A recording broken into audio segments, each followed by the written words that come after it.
여보, 우리도 이사를 가는 게 어떨까요? 아파트로 가면 관리하기도 편하고. 그러자 남편은 눈을 크게 뜨고 저를 쳐다봤어요. 뭐라고? 이사? 아파트? 말도 안 되는 소리 하지 마. 그의 목소리가 평소보다 더 강하게 느껴졌어요. 이 집에서 우리가 얼마나 오래 살았는데 갑자기 이사를 가자고. 내가 평생 지켜온 집인데 어떻게 떠난단 말이야. 여기가 우리 선산이 있는 곳이야. 조상님들을 어떻게 두고 가? 안녕하세요. 행복한 인생 채널입니다. 방문해 주셔서 진심으로 감사합니다. 오늘은 오래된 옛집을 고집하는 할아버지 때문에 평생을 낡아가는 집에서 살아오신 할머니의 가슴 아픈 사연을 전해드립니다. 이 이야기가 마음에 와닿으셨다면 좋아요와 댓글로 여러분의 생각을 나눠주세요. 그리고 더 많은 이야기와 함께하고 싶다면 구독 버튼도 꼭 눌러주세요. 여러분의 응원이 저희에게 큰 힘이 됩니다. 이야기 이제 시작합니다. 안녕하세요. 제 이름은 박정욱입니다. 올해로 79살이 되었어요. 오늘 여러분께 제 인생 이야기를 들려드리려고 합니다. 특히 우리 가족과 이 오래된 집에 관한 이야기를요. 긴 이야기가 될 것 같습니다만 끝까지 들어주시면 감사하겠습니다. 제 이야기는 1973년 제가 28살 때 시작됩니다. 그 시절 한국은 지금과는 많이 달랐어요. 특히 결혼과 가정생활에서 남자의 권위가 절대적이었죠. 여자들은 대부분 남편에게 순종하고 집안일을 도맡아 하는 것이 당연하게 여겨졌어요. 저 역시 그런 환경에서 자라고 결혼을 했습니다. 어릴 적부터 저는 부모님께 여자는 현모양처가 되어야 한다. 는 말을 귀에 못이 박히도록 들었어요. 학교에서도 그랬죠. 여학생들은 바느질, 요리, 예절 등을 배웠고 좋은 신부가 되는 법을 교육받았어요. 그때는 그게 당연하다고 생각했죠. 20살이 되던 해 부모님께서 제게 맞선을 보라고 하셨어요. 처음에는 조금 당황스러웠지만 그때 당시에는 그게 자연스러운 일이었어요. 몇 번의 맞선 끝에 저는 박현도라는 사람을 만나게 되었죠. 남편은 당시 30살이었고 경상도 출신의 건설회사 직원이었어요. 키가 크고 듬직해 보이는 모습이 첫인상부터 좋았죠. 그는 전형적인 한국의 가장이었어요. 강하고 결단력 있고 때로는 고집스러웠죠. 우리의 첫 만남은 물론 중매를 통해서였어요. 그 당시에는 연애 결혼보다는 중매 결혼이 더 흔했거든요. 맞선 자리에서 남편이 제게 이렇게 물었어요. 어떤 가정을 꾸리고 싶으세요? 저는 잠시 생각하다 대답했죠. 화목하고 평화로운 가정을 만들고 싶어요. 남편을 잘 섬기고 아이들을 잘 키우는 게 제 꿈이에요. 그 말을 들은 남편의 눈빛이 반짝였어요. 나중에 안사실이지만 그 대답이 남편의 마음을 사로잡았다고 해요. 맞선 후 얼마 지나지 않아 우리는 결혼을 하게 되었어요. 결혼식 날 저는 긴장도 되고 설레기도 했어요. 새하얀 웨딩드레스를 입고 남편의 손을 잡고 입장할 때 가슴이 두근거리는 걸 아직도 기억해요. 하객들의 축하 속에 우리는 부부가 되었죠. 결혼식을 마치고 처음 이 집에 왔을 때가 생생히 기억나요. 남편이 저를 안아 문지방을 넘었어요. 그리고는 이렇게 말했죠. 정우가 이제부터 여기가 우리 집이야. 잘 살아보자. 그의 말투는 다정했지만 어딘가 단호한 느낌이 있었어요. 집 안으로 들어서자 남편의 어머니, 제 시어머니께서 우리를 맞아주셨어요. 아가, 이제부터 이 집의 며느리로서 열심히 살아야 한다. 시집살이가 쉽지는 않을 거야. 하지만 참고 견디면 언젠가는 너도 이 집의 안주인이 될 수 있을 거야. 시어머니의 말씀에 저는 큰절을 올리며 네, 어머님, 열심히 하겠습니다. 라고 대답했어요. 신혼 초에는 모든 게 설레고 좋았어요. 새벽같이 일어나 시어머니와 함께 아침 준비를 하고 남편과 시아버지의 출근 준비를 도왔어요. 하루 종일 집안일을 하고 저녁이면 다시 가족의 저녁 식사를 준비했죠. 힘들 때도 있었지만 새색시로서의 책임을 다하고 있다는 생각에 뿌듯했어요. 남편은 집에 대해 큰 자부심을 가지고 있었어요. 정우가 이 집은 내가 힘들게 번 돈으로 산 거야. 우리 잘 관리하자. 그는 자주 이렇게 말했죠. 저는 최선을 다해 집을 깨끗이 유지하고 가꾸었어요. 마당의 화초들도 정성껏 돌보았고 걸레질도 매일 빼먹지 않고 했어요. 결혼하고 1년쯤 지났을 때 어느 날 저녁 식사 시간에 남편이 물었어요. 여보, 아직도 아이 소식이 없나? 아들을 낳아야 할 텐데. 저는 마음이 무거워졌어요. 아이를 갖는 것이 온전히 제 책임인 것처럼 느껴졌거든요. 시어머니도 자주 아들 하나는 있어야 집안의 대를 이을 텐데. 하고 말씀하셨어요. 그 후로 저는 더욱 열심히 치성을 드렸어요. 절에 다니며 아들 낳기를 기원했고 온갖 민간요법도 다 시도해봤죠. 하지만 쉽게 아이가 생기지 않았어요. 동네 아주머니들의 수군거림도 들렸고 시댁의 눈치도 점점 더 보이기 시작했어요. 다행히 결혼 5년 만에 저는 임신을 하게 되었어요. 그때의 기쁨은 말로 표현할 수 없을 정도였죠. 남편도 무척 좋아했어요. 여보, 고생 많았어. 꼭 아들을 낳아야 하는데. 그의 말에 저는 그저 미소 지을 수밖에 없었어요. 1978년 우리 딸 혜진이가 태어났어요. 딸이라는 걸 알았을 때 남편의 표정이 조금 어두워진 건 사실이에요. 하지만 아기를 직접 안아보더니 이내 환하게 웃었죠. 우리 딸 예쁘다. 다음에는 아들을 낳으면 되겠지. 그 말에 저는 안도의 한숨을 내쉬었어요. 혜진이가 태어나고 나서 우리 가정의 분위기는 한층 밝아졌어요. 아기의 울음소리와 웃음소리로 집안이 활기찼죠. 남편도 퇴근 후에는 혜진이와 놀아주는 것을 즐겼어요. 하지만 여전히 가부장적인 면모는 남아있었죠. 여보, 혜진이는 여자애니까 더 엄하게 키워야 해. 여자는 항상 조신해야 하니까. 남편은 자주 이렇게 말했어요. 저는 때때로 그의 엄격한 교육 방식에 동의하지 않았지만 겉으로 내색하지는 않았어요. 대신 혜진이와 둘만 있을 때는 최대한 따뜻하게 대해주려 노력했죠. 혜진이가 자라면서 집은 더욱 활기찼어요. 마당에는 남편이 직접 만든 그네가 생겼고 여름이면 돗자리를 펴고 수박을 먹으며 가족 피크닉을 즐겼죠. 그런 순간들이 우리 가족에게는 행복한 추억으로 남아있어요. 하지만 세월이 흐르면서 변화가 찾아왔어요. 90년대에 접어들면서 혜진이는 중학생, 고등학생이 되었고 점점 바빠졌어요. 학원에 다니느라 집에 있는 시간이 줄어들었죠. 사춘기가 오면서 아버지와의 갈등도 잦아졌어요. 남편의 엄격한 규율에 혜진이가 반발하기 시작한 거예요. 남편은 전형적인 90년대 한국의 아버지였어요. 아침 일찍 출근해서 밤늦게 돌아오는 생활이 일상이었죠. 주말에도 회식이나 부서 야유회로 집에 잘 없었어요. 그래서 혜진이와 함께 보내는 시간이 많지 않았죠. 하지만 가장으로서의 책임감은 누구보다 강했어요. 공부해라, 공부해라. 남편이 집에 있을 때면 늘 하는 말이었어요. TV를 보고 있는 혜진이를 보면 화를 내곤 했죠. 너 지금 공부할 시간에 TV를 보고 있어? 너 이러고도 좋은 대학 갈 수 있다고 생각하나? 혜진이는 이런 아버지의 모습에 점점 반발하기 시작했어요. 아빠는 왜 그렇게 엄해요? 저도 이제 다 컸다고요. 제 인생은 제가 알아서 할게요. 혜진이의 불만 섞인 목소리를 들을 때마다 저는 마음이 아팠어요.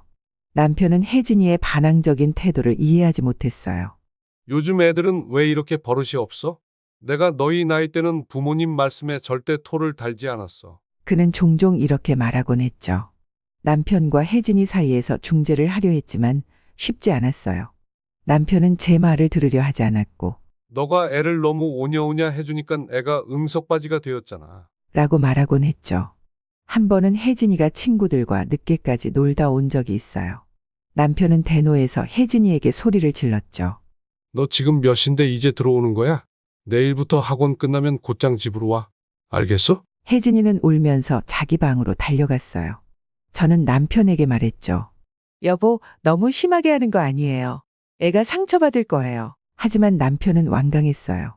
너가 이러니까 애가 말을 안 듣는 거야. 부모가 엄해야 애가 바르게 자란다고. 이런 갈등은 계속되었어요. 혜진이는 점점 아버지를 피하기 시작했고 집에서도 거의 대화를 하지 않았죠. 저는 이런 상황이 너무 안타까웠지만 어떻게 해야 할지 몰랐어요. 그래도 한 가지 다행인 것은 남편이 혜진이의 학업에는 전폭적인 지원을 아끼지 않았다는 거예요. 비싼 학원비도 기꺼이 내주었고 혜진이가 원하는 참고서는 모두 사주었죠. 공부만 열심히 하면 된다. 나머지는 다 내가 책임질 테니까. 라고 말하곤 했어요. 지금 생각해보면 남편도 나름대로 최선을 다했던 것 같아요. 단지 그 방식이 혜진이에게는 맞지 않았던 거죠. 우리 세대와 자녀 세대 사이의 간극이 이렇게 크게 느껴질 줄은 몰랐어요. 그러던 어느 날 1995년 겨울 혜진이가 대학에 합격했다는 소식을 들고 왔어요. 울산에 있는 울산대학교였죠. 엄마, 아빠, 제가 이번에 울산대학교에 붙었어요. 혜진이의 말에 저는 너무 기뻐서 어쩔 줄 몰랐어요. 우리가 사는 경북 김천에서 울산은 꽤 먼 거리였어요. 그 시절엔 지금처럼 KTX도 없었고 고속도로도 지금만큼 발달하지 않았죠. 김천에서 울산까지 가려면 기차를 타고 4시간 넘게 가야 했어요. 혜진이가 조심스럽게 말을 꺼냈어요. 그런데 제가 기숙사에 들어가고 싶어요. 학교가 너무 멀어서. 남편의 표정이 순간 굳어졌어요. 기숙사. 왜? 매일 통학하면 되잖아. 저는 혜진이의 입장을 이해하려 노력했어요. 여보, 그래도 혜진이 말이 맞아요. 김천에서 울산까지 매일 통학하기는 너무 힘들어요. 기숙사가 공부하기에도 더 좋을 거예요. 하지만 남편은 완강했어요. 안 돼. 여자 혼자 멀리서 산다는 게 말이 되나? 위험해. 그리고 우리 집에서 다니는 게 돈도 덜 들 거야. 기차비가 얼마나 비싼데. 혜진이의 눈에 실망감이 가득 찼어요. 아빠, 저 이제 대학생이에요. 제 앞길도 못 정하나요? 남편은 한숨을 쉬더니 말했어요. 혜진아, 아빠가 너 못 믿어서 그러는 게 아니야. 세상이 위험해서 그래. 그리고 너가 이 집을 떠나면 아빠는 너무 외로울 것 같아. 결국 혜진이는 집에서 통학을 하게 되었어요. 매일 새벽 4시 반에 일어나 첫 차를 타고 울산으로 가는 고된 일정이 시작됐죠. 밤 11시가 다 되어서야 집에 돌아오는 날도 많았어요. 이 일을 계기로 혜진이와 남편의 관계는 더욱 멀어졌어요. 혜진이는 주말이면 학교 근처에서 아르바이트를 한다며 집에 잘 오지 않았고 가끔 친구 집에서 자고 온다고 하기도 했죠. 남편은 그럴 때마다 화를 냈어요. 요즘 애들은 왜 이렇게 부모 말을 안 듣나? 우리 때는 상상도 못할 일이야. 저는 중간에서 남편과 혜진이를 이해시키려 노력했지만 쉽지 않았어요. 그 시절 김천에서는 딸을 서울이나 다른 대도시로 유학 보내는 것을 꺼리는 집들이 많았거든요. 특히 우리 남편 같은 보수적인 아버지들은 더욱 그랬죠. 그래도 한편으로는 혜진이가 대학에 갔다는 사실에 남편도 뿌듯해했어요. 이웃들에게 우리 딸이 울산대를 갔다 고 자랑하는 모습을 보면 그래도 딸을 사랑하는 마음이 크다는 걸 느낄 수 있었죠. 하지만 혜진이의 고된 통학 생활을 지켜보는 제 마음은 항상 무거웠어요. 언젠가는 이 상황이 나아지길 그리고 우리 가족이 서로를 더 이해할 수 있게 되길 바랐답니다. 시간이 흐르고 혜진이가 대학을 졸업하고 울산의 한 회사에 취직했다는 소식을 들었을 때 저는 안도의 한숨을 쉬었어요. 드디어 혜진이가 자유롭게 살 수 있게 되었다는 생각에 기뻤죠. 하지만 동시에 딸이 집을 떠난다는 생각에 마음 한구석이 아팠어요. 남편은 처음에는 반대했어요. 여자가 혼자 객지 생활을 하다니 말도 안 돼. 라고 소리쳤죠. 하지만 이번에는 제가 강하게 나섰어요. 여보, 이제 혜진이도 다 컸어요. 자기 인생 살게 해줘요. 긴 설득 끝에 남편도 마지못해 동의했답니다. 혜진이가 출가하고 나서 우리 부부의 생활은 많이 달라졌어요. 집이 조용해졌고 때로는 너무 적막하다는 생각이 들 정도였죠. 철수는 처음에는 무뚝뚝한 척했지만 가끔 혜진이의 방을 들여다보며 한숨을 쉬는 모습을 보였어요. 그즈음 김천의 주변 환경도 많이 바뀌었어요. 옆집 오래된 집들은 하나둘 사라지고 현대식 건물들이 들어섰죠. 2000년대 초반 우리 동네에도 처음으로 아파트 단지가 들어섰어요. 철수는 그 변화를 못마땅해 했지만 저는 오히려 새로운 시대가 오고 있다는 느낌이 들었어요. TV에서는 컴퓨터와 인터넷이 우리 생활을 바꿀 거라고 떠들썩했어요. 남편은 그런 이야기를 들을 때마다 고개를 저었죠. 에이, 말도 안 돼. 그런 거 없이도 우리가 잘 살았는데 뭐가 필요해? 2003년 즈음이었을 거예요. 김천에도 아파트가 많이 생기기 시작했죠. 어느 날 저는 조심스럽게 남편에게 말을 꺼냈어요. 여보, 우리도 이사를 가는 게 어떨까요? 아파트로 가면 관리하기도 편하고. 그러자 남편은 눈을 크게 뜨고 저를 쳐다봤어요. 뭐라고? 이사? 아파트? 말도 안 되는 소리 하지 마. 그의 목소리가 평소보다 더 강하게 느껴졌어요. 이 집에서 우리가 얼마나 오래 살았는데 갑자기 이사를 가자고. 내가 평생 지켜온 집인데 어떻게 떠난단 말이야. 여기가 우리 선산이 있는 곳이야. 조상님들을 어떻게 두고 가? 남편의 완고한 태도에 저는 더 이상 말을 꺼내지 못했어요. 그의 고향인 경상도에서는 특히 남자의 권위가 강했고 조상과 집에 대한 애착이 컸거든요.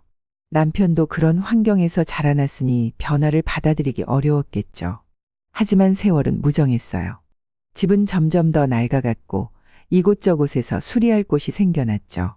지붕에서 물이 새고 벽에는 금이 가고 마루는 삐걱거렸어요. 여보, 지붕에서 물이 새요. 이번에는 전문가를 불러야 할 것 같아요. 하지만 남편은 여전히 고집을 부렸어요. 내가 다 고칠 수 있어.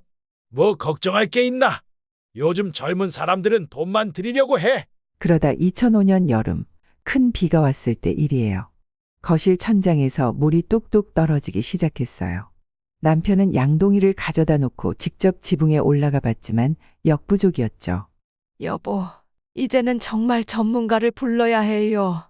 우리 힘으로는 안 돼요. 전문가, 내가 모르는 게 뭐가 있어. 걱정하지 마.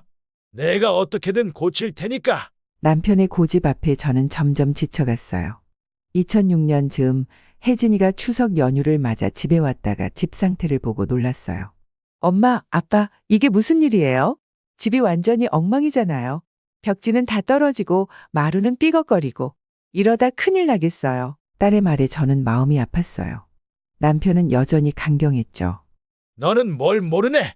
이 집에는 우리 가족의 추억이 있어. 너가 태어나서 자란 곳이고 우리가 평생 살아온 곳이야. 내가 조금만 더 손보면 돼. 혜진이는 화를 참으며 말했어요.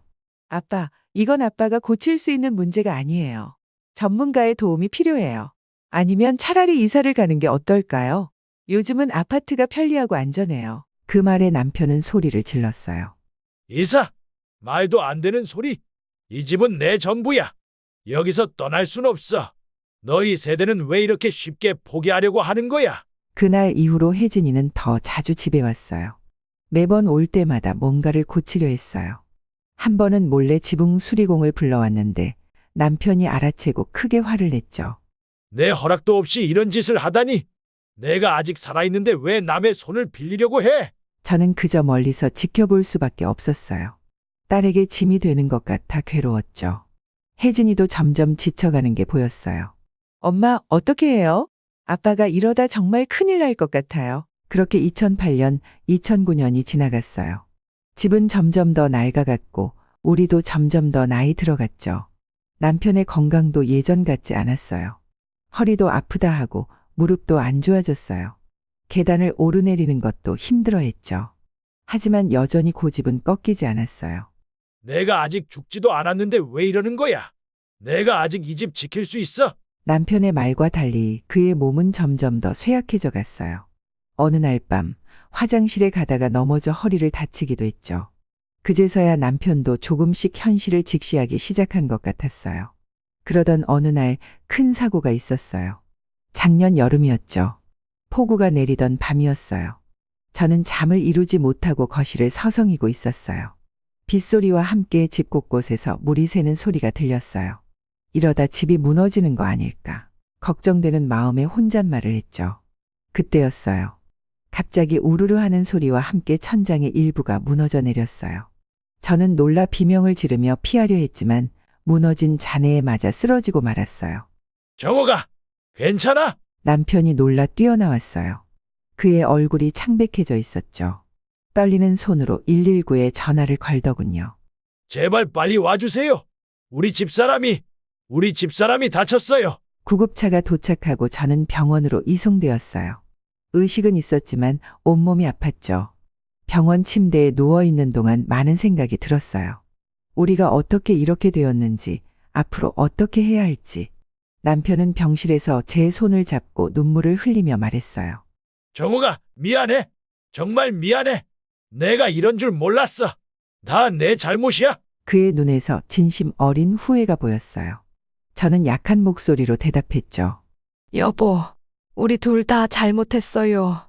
서로를 이해하려 노력하지 않았던 거죠. 혜진이도 놀라서 병원으로 달려왔어요. 그 아이의 눈도 울어서 부어있더라고요. 엄마, 아빠, 혜진이가 우리를 보며 말했어요. 남편이 고개를 들어 혜진이를 바라보았죠. 혜진아, 아빠가 잘못했다. 이제 다 바꿀게. 그 순간 우리 가족은 오랜만에 서로를 진심으로 바라보게 되었어요. 그동안 우리가 얼마나 서로를 이해하지 못했는지, 얼마나 고집을 부렸는지 깨달았죠. 퇴원 후 집으로 돌아가는 길에 남편이 갑자기 차를 세웠어요. 그리고는 놀라운 제안을 했죠. 정우가, 혜진아, 내가 결정했어. 이 집을 고치자. 아니면 새로 지을까? 저와 혜진이는 놀란 표정으로 남편을 바라봤어요. 정말이에요? 제가 물었죠. 남편은 고개를 끄덕이며 말했어요. 그래, 이제 알았어. 집은 그저 건물일 뿐이야. 진짜 중요한 건 우리 가족이라는 걸 깨달았어. 혜진이의 눈에 눈물이 고였어요. 아빠, 그렇게 우리는 새로운 시작을 하기로 했어요. 집을 고치는 동안 우리는 임시로 혜진이네 집에서 지냈죠. 그 시간 동안 우리 가족은 더욱 가까워졌어요. 오랜만에 함께 식사를 하고 이야기를 나누면서 그동안 놓치고 있던 서로에 대한 이해와 사랑을 되찾았죠. 리모델링은 3개월 정도 걸렸어요. 그동안 우리는 매주 공사 현장을 방문했어요. 남편은 특히 열심히 참여했죠. 전문가들과 상의하며 집의 구조를 어떻게 바꿀지, 어떤 재료를 사용할지 꼼꼼히 챙겼어요. 저는 그의 모습을 보며 다시 한번 사랑에 빠졌어요. 젊었을 때 집을 고치던 그 열정이 다시 살아난 것 같았거든요. 드디어 공사가 끝나고 우리는 새롭게 단장된 집으로 돌아왔어요. 문을 열고 들어서는 순간 우리 모두 감동에 휩싸였죠. 와, 정말 달라졌네요. 근데 옛날 느낌도 살아있어요. 혜진이가 감탄했어요. 정말 그랬어요. 집은 완전히 새로워졌지만 곳곳에 우리의 추억이 남아있었죠. 거실의 기둥은 그대로 있었고 마당의 감나무도 여전했어요. 하지만 이제 지붕은 튼튼해졌고 벽은 단열이 잘 되었으며 화장실과 부엌은 현대식으로 바뀌었어요. 남편이 부끄러운 듯 말했어요. 미안해. 내가 고집을 부려서 이제야 이렇게 바꾸게 됐네. 저는 그의 손을 꼭 잡았어요. 여보, 이제 그런 말 그만해요. 우리 모두가 변했고 그게 중요한 거예요. 그날 저녁 우리는 새로운 집에서 첫 식사를 했어요. 혜진이와 사위 그리고 손주들까지 모두 모였죠. 오랜만에 집안에 웃음소리가 가득했어요. 식사를 마치고 우리는 마당에 나가 별을 보며 이야기를 나눴어요. 할머니, 이 집 정말 좋아요. 손주 민재가 말했어요. 그래, 할머니랑 할아버지가 오래오래 살던 집이란다. 이제 너희들도 여기서 많은 추억을 만들 수 있겠지? 제가 대답했죠. 그때 남편이 말했어요. 정우가 우리가 이렇게 오래 살 줄 알았나? 저는 웃으며 대답했어요. 그러게요. 이 집 덕분인지도 모르죠. 혜진이가 물었어요. 엄마, 아빠, 이제 어떠세요? 집도 바뀌고 모든 게 달라졌는데? 저는 잠시 생각하다 대답했어요. 좋아, 혜진아. 이제야 진정한 우리 집이 된 것 같아. 남편도 고개를 끄덕이며 말했죠. 그래, 후회 없어. 이제 와서 보니 변화도 나쁘지 않더라. 그렇게 우리 가족은 새로운 시작을 했어요.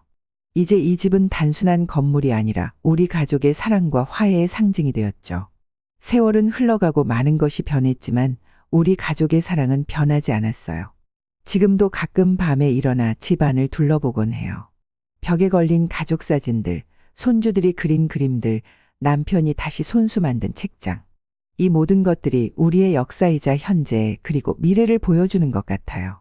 이 집은 우리에게 많은 것을 가르쳐 줬어요. 변화를 두려워하지 말 것, 서로를 이해하려 노력할 것, 그리고 무엇보다 가족의 소중함을 잊지 말 것 등이요. 무너져가던 집처럼 보였지만 결국 우리의 마음은 더욱 단단히 이어졌어요. 요즘은 남편과 함께 마당에 앉아 석양을 바라보는 게 일과예요. 그는 이제 예전처럼 고집을 부리지 않아요. 대신 더 부드럽고 따뜻해졌죠. 정우가 고마워. 당신 덕분에 나도 변할 수 있었어. 가끔 이렇게 말하곤 해요. 혜진이와 손주들이 자주 놀러와요. 집안이 시끌벅적해지면 남편의 얼굴에 미소가 번져요. 그는 이제 손주들과 놀아주는 걸 가장 좋아해요. 마당에서 그네를 밀어주고 감나무 아래서 책을 읽어주는 모습을 보면 제 마음도 따뜻해져요. 우리 부부는 이제 서로를 더 이해하게 되었어요. 가끔은 다투기도 하지만 금방 화해하죠.